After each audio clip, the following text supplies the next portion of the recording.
So, following up on our theme of safety, um, we talked about a simple practice for creating that of in the moment of orientation. We talked about beginning to self-regulate and establish safety within ourselves by cultivating our sort of inner mentor. Um, and this part was a long time coming for me. But it's the part where we create safety in our world by making very clear, aligned actions around our environments and our connections. And it takes a little more oomph.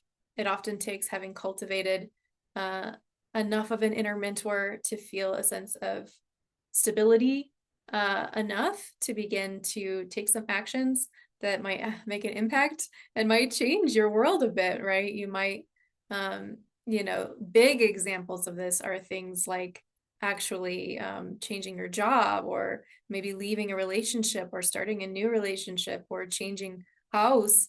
Um, but ultimately, it could also be simpler things like changing certain rhythms in your week. It could have to do with a way that you need to engage differently with a friend or a family member that's simple, but that requires adjusting something that's familiar or a habit in how you relate.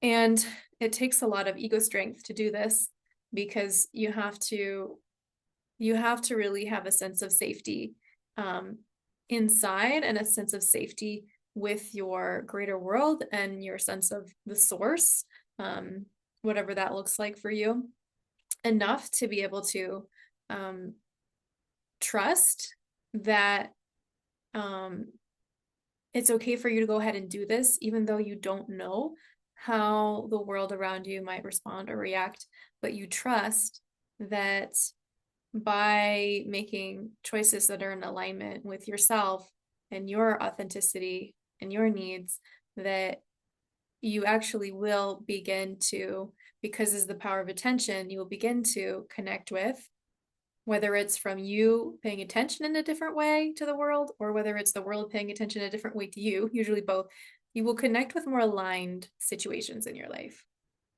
Um, and so my invitation for you around this theme is to tap back into that sense of safety that you cultivate from orientation or that you cultivate from sensing somebody or something or a situation in your life that provides a sense of safety for you, feeling that feeling inside of you and feeling connected to your inner mentor, your inner sense of guidance, the part of you that knows what's best for you and that feels safe enough to tune in with that, even if it doesn't necessarily, even if it means that you might have to make some changes in your choices. Before we make changes in our choices, we first touch back into that. And once you have a sense of that, you can ask, and I like to start with where it feels, well, this is a concept from organic intelligence, where it feels easy.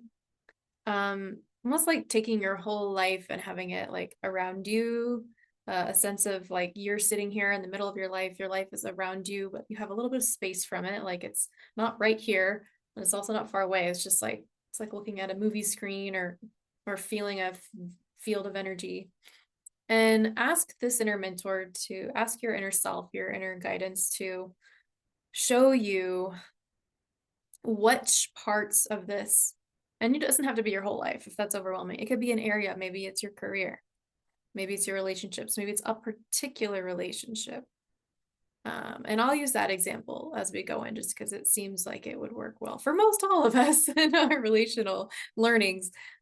Maybe a relationship that feels, um, you know, um, not so overwhelmingly challenging that it provokes too much of a sense of um, overwhelm or fight or flight, but one that does have maybe like something that feels a little off or that doesn't feel quite as coherent as you'd like it to be. And um, and you can really apply this to anything. It could be your morning routine. It could be something about your meal plan. It could be anything. Um, And you can start by asking, what feels right about it? And just see what shows up. Maybe it shows up in your visual channel, maybe it shows up in thoughts. Maybe you get like a sense of like, oh, like a snapshot of a memory related to that that's like, that felt good. That part felt good. Okay, that part felt good. Then you can ask, and what didn't feel right? What felt misaligned? See what shows up when you ask that question. And it might be so subtle that it's not clear right away. It might just be, it might even come in a way that's not directly obvious about how it's related to that person, because you might just feel a felt sense in your body, or you might just have an emotion, or you might even see something that's like a color or shape that you're like, wait, how is that related to this person? I don't know, it feels random. But just trust it. And you're starting to kind of differentiate and clarify for yourself what feels well and what doesn't. And this is another great opportunity to do some journaling. Free form, let it out, like whatever this brings up for you. You might have some ahas. You might find that just practicing this and getting clarity within yourself about what's working and not working in areas of your life is enough for you to feel good, but you might and often feel that there is an action that's needed to take. And an action doesn't always necessarily mean confronting someone, although it might. It might also mean that you are going to inhibit yourself from a habitual way that you've always showed up for something. And you just need to change the fact of you have your own boundary with yourself around that. Or it might be something as simple as trying to say something in a different way, or ask something in a different way, or express something about yourself that you hadn't before to invite more intimacy or more coherence to happen if it's available on the other side. Could be any number of things, but hopefully this practice can be a beginning point for you to start to see that you have a co-creative capacity in your life and that you absolutely do get to create safety.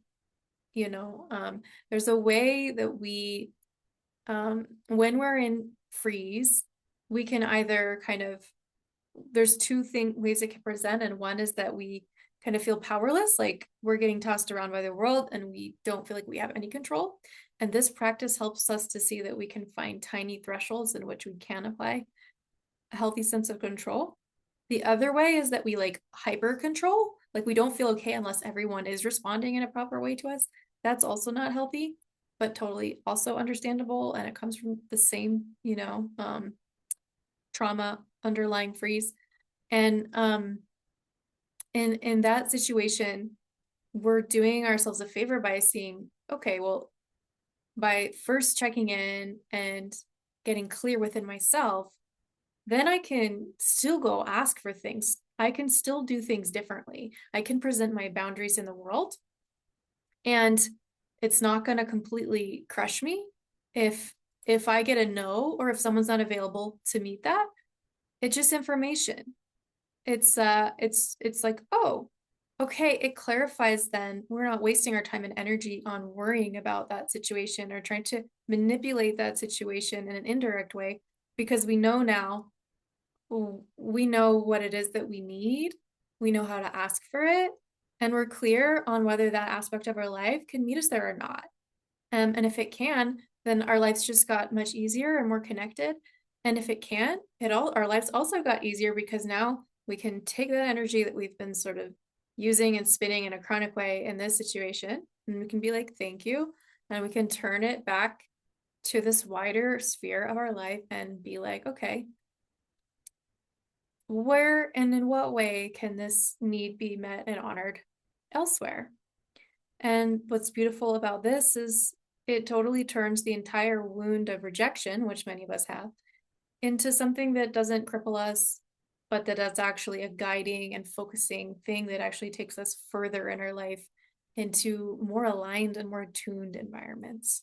So I hope this lesson was useful, a more active approach to creating safety in your life. And Yeah, if you have any comments that you'd like to leave below, any thoughts, ideas, or responses to this practice, I would love to hear them. And